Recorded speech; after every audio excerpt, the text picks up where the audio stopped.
తాకట్లో ఉన్న మీ బంగారాన్ని విడిపించి ఆ రోజు ఆన్లైన్ రేటుకి కొంటాం. Sharma gold company. నమస్కారం గురుగారు. నమస్తే అమ్మ. గురుగారు, జనవరి 25 రథసప్తమి. అందరూ ఖచ్చితంగా చేసుకోవాలి అని చెప్తారు రథసప్తమి. ఎందుకంటే ప్రత్యక్ష దైవం సూర్యనారాయణమూర్తి. మరి ఎలా జరుపుకోవాలో తెలియచేయండి. అంటే ఊర్లలో అయితే వాస్తవానికి చక్కగా పాలు పొంగిస్తారండి సూర్యుడు ఎదురుగుండా ఆ కిరణాలు పడేలాగా. ఇప్పుడున్న ఈ కల్చర్లు అంటే అపార్ట్మెంట్లు వచ్చేసాయి. అందరూ ఇలాగా ఇరుగుగానే ఉంటున్నాము. ఎంత విశాలంగా ఉన్నా ఎండ రావటం అనేది చాలా తక్కువ ఇంట్లోకి, సూర్యరశ్మి రావటం.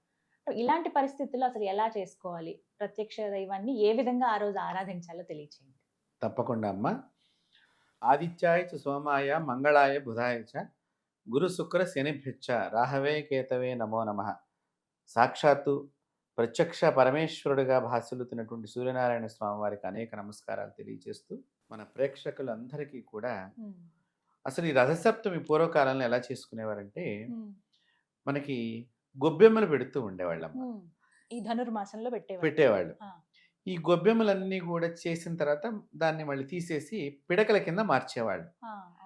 ఈ పిడకల మీద రథసప్తమి రోజున కుంపట్లో ఈ పిడకలు పెట్టి దాని మీద ఆవు పాలు పొంగించి ఆ రోజున పాయసం తయారు చేసేది పూర్వం. అంటే చూడండి, ఇప్పుడు ఆవు పాలు, ఆవు పిడకలు చక్కగా బయట కూర్చుని సూర్యుడికి ఎదురుగుండా కూర్చుని ఈ వంట అంతా సాగేది. ఇప్పుడు మీరు అన్నట్లుగా ఏ పార్టీకి ఆ పార్టీ పీకి అపార్ట్మెంట్ జీవితం అయిపోయింది మన.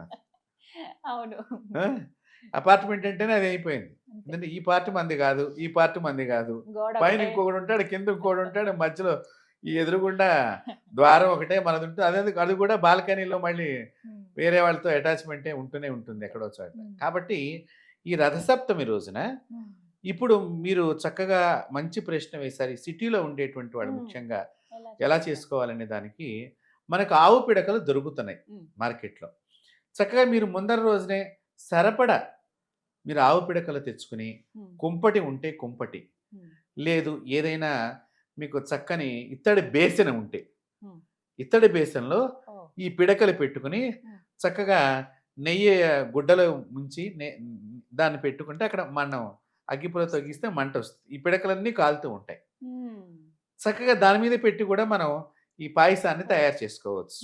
చేసుకోవాలి అనే సంకల్పం ఉంటే, లేదా కుంపట్లు ఉంటాయి, చిన్న చిన్న కుంపట్లు. అది కూడా ఇప్పుడు మనం అన్ని పాటిద్దాము అనేటువంటి కొంత జనాల్లో మార్పు వచ్చింది. అంటే ఇప్పుడు మన ఛానల్స్ అన్ని చూపించటాల వలన కూడా కొంత వాళ్ళలో ఉండేటువంటిది పోగొట్టుకుని జ్ఞానానికి వాళ్ళు కూడా ఇంట్రెస్ట్ చూపిస్తున్నారు. మార్పు వచ్చింది. సంప్రదాయాన్ని పాటించాలి. చక్కగా చిన్న కుంపడు కొనుక్కుంటే ప్రతి సంవత్సరం ఉపయోగపడుతుంది. ఈ పిడకల్ని మనం మార్కెట్లో ఎలాగో దొరుకుతున్నాయి, ఆవు పిడకలతోనే చెయ్యాలి.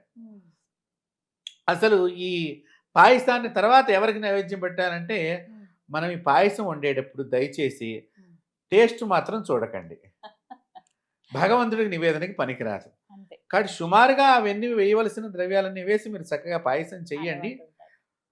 రాగి బింబము మీ దగ్గర రాగి రూపాయి గనక ఉన్నట్లయితే, లేదా రాగి ప్రతిమ ఏదన్నా భగవంతుడి ప్రతిమ ఉన్నట్లయితే చక్కగా ముందర రోజే దాన్ని శుభ్రంగా చేసేసుకుని తమలపాకు మీద ఆ రాగి బింబాన్ని పెట్టి దాన్ని సూర్యనారాయణ స్వామిగా భావన చేస్తూ ఆ ప్రతిమని కానీ ఆ కాయన్ని కానీ సూర్యనారాయణ స్వామి ఆవాహయం స్థాపయామి అని చెప్పుకుని ఆ షోడశ పూజ అంతా చేసుకున్న తర్వాత ఈ యొక్క స్వామివారి అష్టోత్తరం, లేదా స్వామివారి ధ్యాన శ్లోకం, లేదా స్వామివారికి సంబంధించిన మీకు ఏదన్నా మంత్రం ఉపదేశం అయి ఉంటే ఆ మంత్రం, ఇవి జపం చేసుకున్న తర్వాత ఈ పాయసాన్ని నైవేద్యం పెట్టి, అప్పుడు ఈ పాయసాన్ని కూడా స్వామివారికి మొట్టమొదటగా గిన్నెతో పాటు పెట్టకూడదమ్మా, చిక్కుడాకుల్లో వేసి నైవేద్యం పెట్టాలి.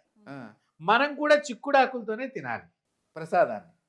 ఇంకా కొంతమంది ఏం చేస్తారంటేనమ్మా, ఈ చిక్కుడు కాయల్ని చీపురు పుల్లల్ని కలిపి రథంలాగా తయారు చేస్తారు. చిన్న చిన్న రథాలండి. ఈ రథాల మధ్యలో ఆ రాగికి సంబంధించినటువంటి ప్రతిమని పెట్టుకుని పూజించి స్వామివారిగా భావన చేస్తూ ఈ రథం మీద సూర్యుడు పెడుతున్నాడు, మాఘ రథసప్తమి అనేటువంటి భావన చేస్తూ స్వామివారికి పూజ అంతా చేసి నైవేద్యం చేసుకుని చక్కగా ప్రసాదాన్ని స్వీకరించేటువంటి పద్ధతి ఒకటి ఉన్నది. ముఖ్యంగా అసలు రథసప్తమి రోజున పొద్దున్నే తెల్లవారుజామున లేచి తలస్నానం చెయ్యాలి. ముందుగా చక్కగా జుట్టు విరబోసుకోకుండా ఉండాలి.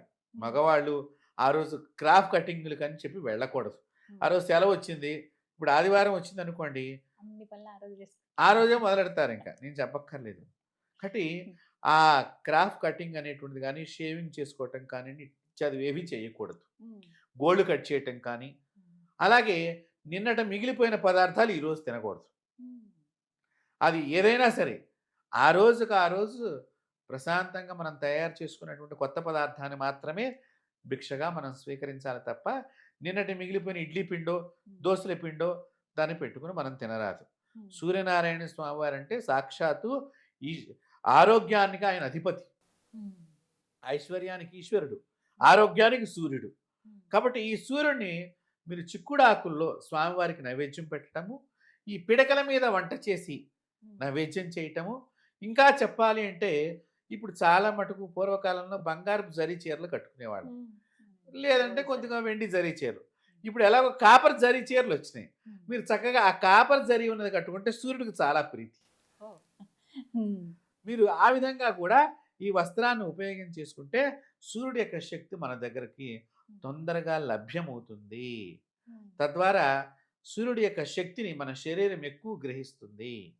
తద్వారా మన శరీరంలో ఎముకలకు సంబంధించిన వ్యాధులన్నీ కూడా తొలగిపోతాయి. ఈ సూర్యుడికి కనుక మీరు చక్కగా పవిత్రంగా ఈ సూర్యుడి యొక్క గాయత్రి, ఎవరైనా బ్రాహ్మణులు మీకు దొరికినప్పుడు వాళ్ళని మీరు ఆ గాయత్రి మంత్రాన్ని జపం చేయించుకుని వారికి డబ్బులు ఇస్తే కనుక, మనకి చాలామందికి ఇప్పుడు మీరు గమనించినట్లయితే బోన్ మ్యారో అని చేస్తూ ఉంటారమ్మా, వ్యాధి తెలియటానికి.